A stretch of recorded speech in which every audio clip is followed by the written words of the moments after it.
తెలంగాణ రాష్ట్రంలో రైతాంగాన్ని ప్రోత్సహించడానికి రుణమాఫీ వాస్తవం ఏదైతే ఉన్నదో ఇవ్వాలంటి పరిస్థితులలో దేశంలో ఎక్కడ కూడా రుణమాఫీ ప్రక్రియ లేదే. ఇవ్వాలంటి దినంలో as on this day no state government is venture to implement a loan wavering. Even Karnataka కూడా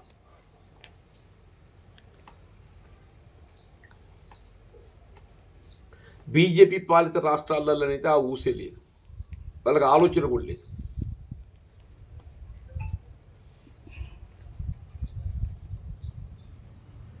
బీఆర్ఎస్ పార్టీ గతంలో ₹1,00,000 వరకు అమలు చేయాలని తలంచినప్పటికీ మొన్నటి 23 ఎన్నికల ప్రణాళికలో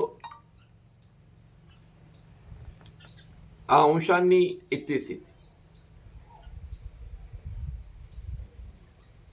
అంటే వాళ్ళ మొదటి 2 ప్రభుత్వాలలో ₹1,00,000 వరకు అమలు చేయాలని తలంచింది. బట్ మొన్నటి ఎన్నికల ప్రణాళికలో ఈ రుణమాఫీ అంశాన్ని ఎత్తేసింది.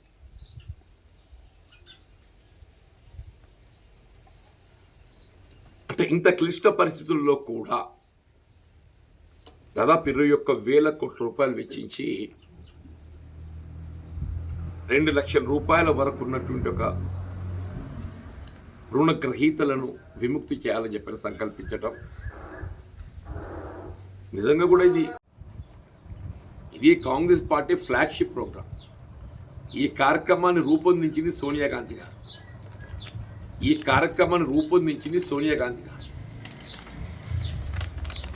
ఎనోరిజియస్ కార్యక్రమం అమలు పట్ల రాష్ట్ర ప్రభుత్వం ప్రత్యేకమైనటువంటి దృష్టి కేంద్రీకరించారు. ఇప్పుడు కాలువలు, ఎస్ఆర్ఎస్పి కాలువలు, డీసిల్టేషన్, జంగల్ క్లియరెన్స్, వీటి ప్రాధాన్యత ఇవ్వండి. చేసే పని ఏదైతే నిర్మాణాత్మకంగా ఉండాలి. చేసే పని మనము భవన నిర్మాణంలో కూడా దీన్ని వినియోగించుకుంటున్నామే. భవన నిర్మాణంలో కూడా దీన్ని వినియోగించుకుంటున్నాం. హరితహారంలో కూడా దీన్ని వినియోగించుకుంటున్నాం మనం.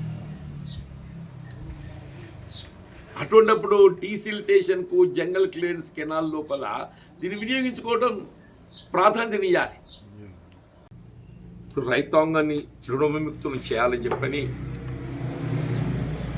ఈ రుణమాఫీ ప్రక్రియ అమలు చేయటం నిజంగా కూడా గొప్ప విషయం, హర్షించదగ్గ విషయం. కానీ ఇందులో ఏమైందంటే ₹2,00,000 వరకు మాఫీ పొందగలిగారు. 2 లక్షల పైబడ్డ వాళ్ళకి ఏదైతుందో ఈ మాఫీ పొందలేకపోయింది.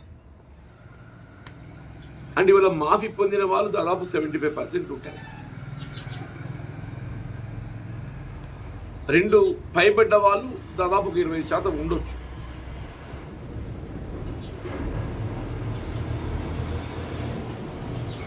అందులో ఏమైపోయిందంటే ఈ మాఫీ పొందిన వాళ్ళు ఏదైతున్నదో వాళ్ళు మాఫీ పొందినట్టు బయటకు రాలేకపోతున్నారు. మాఫీ పొందలేని వాళ్ళు ఏదైతుందో వాళ్ళు పొందలేకపోవటం అనేది వాళ్ళ లోపల కొంత అసంతృప్తి చోటు చేసుకుంటుంది. నేను గాంధీ వల్ల సూచన చేసి నేను ముందు మీరు ఏదైతుందో ఎవరికైతే మాఫీ ప్రక్రియ మనం అమలు చేయడం జరిగిందో అవన్నీ ఫ్లెక్సీలు ఏదైతుందో గ్రామాలలో ప్రకటించేయండి. ఇంకో వీళ్ళకి ఏదైతుందో ఇంత రుణమాఫీ అయింది. సరే కానోళ్ళు ఉన్నారు, కానీ అయిన వాళ్ళు ఎవరైనా సంగతి తెలియాలి. ఇప్పుడు ఏమైపోయిందంటే దాన్ని ప్రతిపక్షాలు అది ఒక నినాదంగా చేసుకుంది. ఎవడికైంది. మరి ఎవడికి అంది 21,000 కోట్లు ఎక్కడ పోయినాయి? ఎవరికి మాఫీ కాకుంటే 21,000 కోట్ల రూపాయలు ఎక్కడికి పోయినాయి?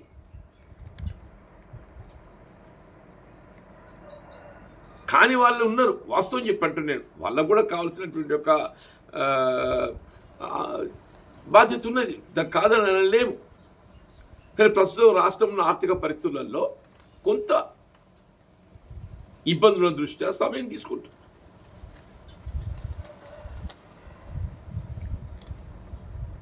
కానీ రుణమాఫీ చేయాలనే ఆలోచన లేనోళ్ళు కూడా దీన్ని విమర్శ చేసే ప్రయత్నం చేయడం ఇది ఆశ్చర్యాన్ని కలిగిస్తుంది. ఈ యొక్క ఆలోచనే లేదు. వాళ్ళ అధికారంలో ఏ రాష్ట్రంలో కూడా మాఫీ అటువంటి ఒక లేదు ప్రక్రియ. టీఆర్ఎస్ కూడా ఏది ఇస్తుందో మొదటి ఎన్నికల ప్రణాళికలు ఈ అంశాన్ని చేతులు ఎత్తేసింది. వాళ్ళు కూడా దీన్ని ఏదైతుందో 21,000 కోట్లు వెచ్చించిన తదుపరి కూడా విమర్శ చేసే ప్రయత్నం చేయటం ఇది ఆశ్చర్యాన్ని కలిగిస్తుంది. కానూన్లో కావాలి,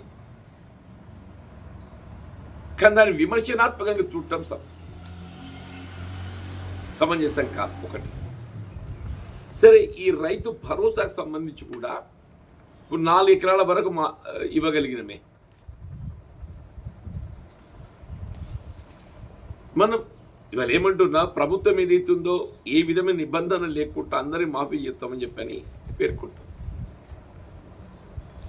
మీరు రైతు భరోసా మరి ఏ మేరకు కల్పించగలుగుతామో సత్వమే దాన్ని అమలు చేయాలి.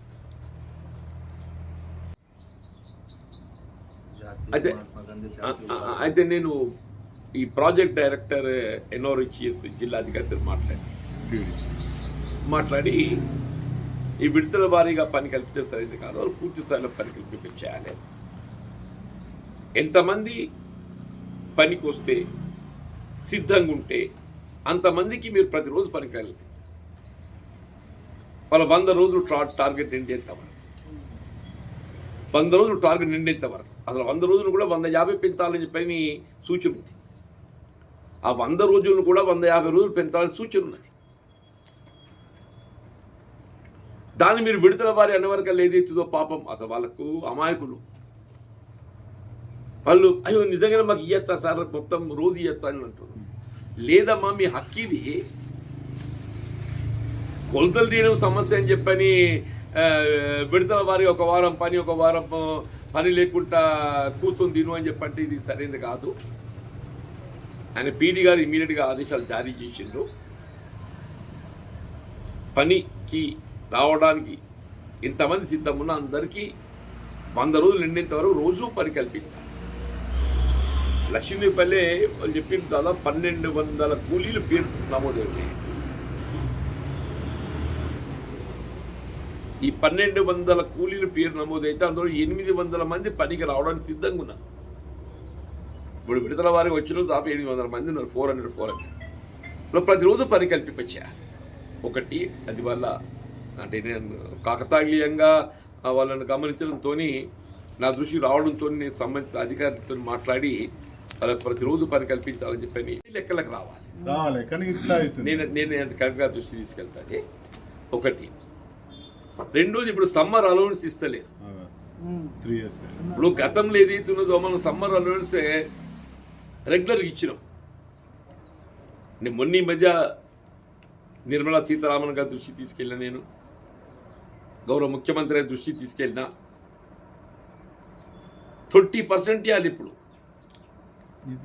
30 ఇవ్వాలి అంటున్నా నేను. అవునండి, ఇప్పుడు 30 ఇవ్వాలి అంటున్నా. ఏప్రిల్ మేలో 30 ఇవ్వాలి. 30 అంటే ఇప్పుడు 307 రూపాయలు పడాలి. 307కు 30 కలిపితే ఇంకా 100 యాడ్ అవుతుంది, 400 రూపాయలు అవుతుంది. ఇది కేంద్ర ప్రభుత్వం ఏదైతుందో ఈ 30% summer allowance what ever is మీకు ఫిబ్రవరి మార్చ్ 25% ఉన్నది, 30% ఉంటుంది. What ever it is. ఇప్పుడు ఎండ తీవ్రత ఎక్కువ ఉంటుంది కాబట్టి 30%.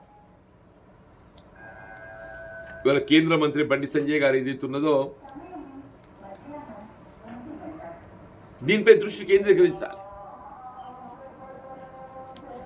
ఈ సమ్మర్ అలవెన్స్ ఏదైతున్నదో అమలు చేయబడే విధంగా, అంటే ఆయన దృష్టికి పోయిందో పోలేదో అది తెలియదు.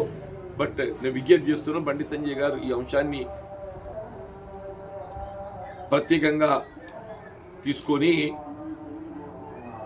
సంబంధిత కేంద్ర మంత్రి గారా కేంద్ర అధికారులతో మాట్లాడి ఈ సమ్మర్ అలవెన్స్ ఇప్పుడు గతంలో ఫిబ్రవరికి ఎవరెవరైతే పనిచేసిండ్రో అప్పటికి లిప్పాయి. అని ఇదంతా అటెండెన్స్ రికార్డుకున్నది. గతంలో ఇది కల్పించబడ్డది సమ్మర్ అలవెన్స్. ఇది హక్కు. ఇది ఈ ఎండ తీవ్రత దృష్ట్యా ఏదైతున్నదో సమ్మర్ అలవెన్సే ఈ కార్మికుల యొక్క హక్కు ఇది, ఉపాధి హామీ కూలీల యొక్క హక్కు ఇది. బండి సంజయ్ గారు విజ్ఞప్తి చేస్తున్నారు, కేంద్ర మంత్రి బండి సంజయ్ గారికి. మూడో అంశం ఏదైతే ఉన్నదో, మన రాష్ట్రంలో ఈ మహిళలకు ఉచిత రవాణా సౌకర్యం కల్పిస్తున్నారు.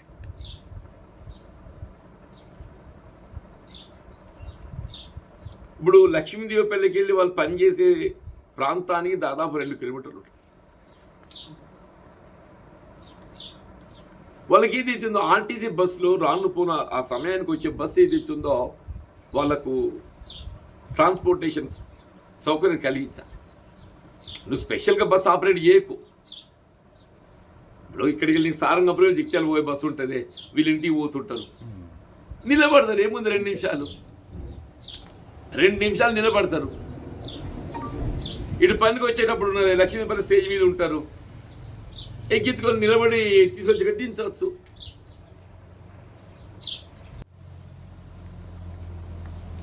అట్లాగే ఇందిరమ్మ ఆత్మీయ భరోసా, రైతులతో పాటుగా వ్యవసాయ కూలీలకు కొంత ఆర్థికంగా ప్రోత్సాహం కలిగింప చేయాలనే భావం. వాళ్ళ సంవత్సరానికి 12,000 ఇచ్చేటట్టు కార్యక్రమాన్ని అమలు చేతలు పెట్టి ఉగాదికి అది ఆరంభించారు. ఇప్పుడు అది కూడా మనం పూర్తి చేయవలసి ఉన్నది. ఎందుకంటే ఈ రైతు భరోసా కానీ ఆత్మీయ భరోసా కానీ మనం ప్రక్రియ ఆరంభించినది పూర్తి స్థాయిగా అమలుకు నోచుకోలేకపోవడంతో కొంత సమస్య ఉత్పన్నమవుతుంది. అంటే ప్రస్తుతం రాష్ట్రం ఉన్న ఆర్థిక సమస్యలే కావచ్చు, కారణం ఏదైనా కానీ ఈ రెండింటిపై దృష్టి కేంద్రీకరించాలి.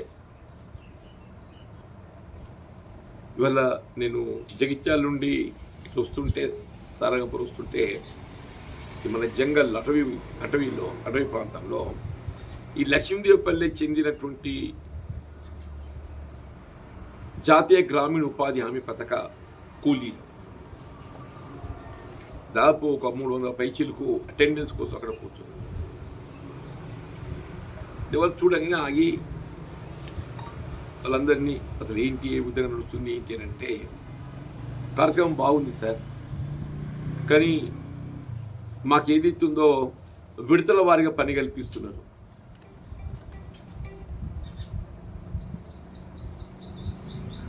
ఇప్పుడు ఒక వారం విడిచి వారం ఇస్తున్నట్ట. నేను అదే ఫీల్డ్ అసిస్టెంట్ మాట్లాడి ఏంటి బాబు ఇట్లా చేస్తుందని చెప్పంటే, కొంత కొలతలు తీసుకుంటే ఇబ్బంది అవుతుంది సార్, అందుకోసం ఏది అవుతుందో ఫేస్ మేనర్లకు కల్పిస్తున్నాం. నేను ఇట్స్ నాట్ కరెక్ట్. కొలతలు తీయడము నీకు ఇబ్బంది అయితే అదనంగా మేడ్స్ను సమకూర్చుకోండి. ప్రతి 50 మంది కూలీలకు ఒక మేట్లు పెట్టుకోవచ్చు. మీరు కొలతలు తీసి ఇబ్బంది అని చెప్పని భావనతోని మీరు విడుదల వారీగా ఈ వారం 300 మంది, వచ్చే వారం 300 మంది అని చెప్పంటే, అంటే నెలకు మీరు 2 వారాలే పని కల్పిస్తారు. అసలు మనం బేసిక్గా వ్యవసాయ కూలీలకు పని కల్పించేదే ఈ 3 మాసాలు ప్రధానంగా, మార్చ్, ఏప్రిల్, మే, జూన్, అంటే ఈ 6 మాసాలు అనుకోండి. ఈ 6 మాసాలంటే వాళ్ళకు 100 రోజులు పని నిండాలి. అంటే వాస్తవంగా అప్పుడు యూపీఏ చైర్పర్సన్ సోనియా గాంధీ గారు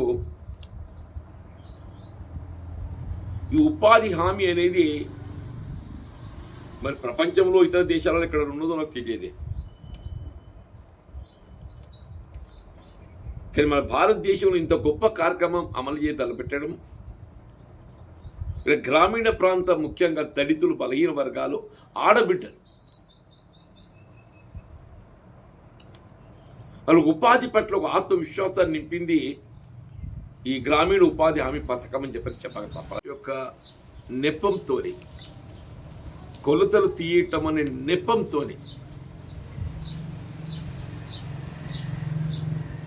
ప్రతిరోజు కల్పించాల్సినటువంటి ఒక ఈ ఉపాధి హామీ కూలీ అది విడతల వారీగా కల్పించే పరిస్థితికి రావటం ఇస్ రియల్ అన్ఫార్చునేట్. సంబంధించిన జిల్లా అధికారులు దీనిపై ప్రత్యేక దృష్టి పెట్టండి. 100 రోజులు వారికి పని కల్పింప చేయటం ఇది ప్రభుత్వ బాధ్యత, వ్యవసాయ కూలీల హక్కు ఇది. ఒక నిజంగానే కల్పింప చేయలేకున్నట్టయితే ఒక విధంగా నేరంగా పరిగణించాలి. పని కల్పింప చేయలేకున్నట్టయితే నేరంగా పరిగణించాలి. యాక్చువల్గా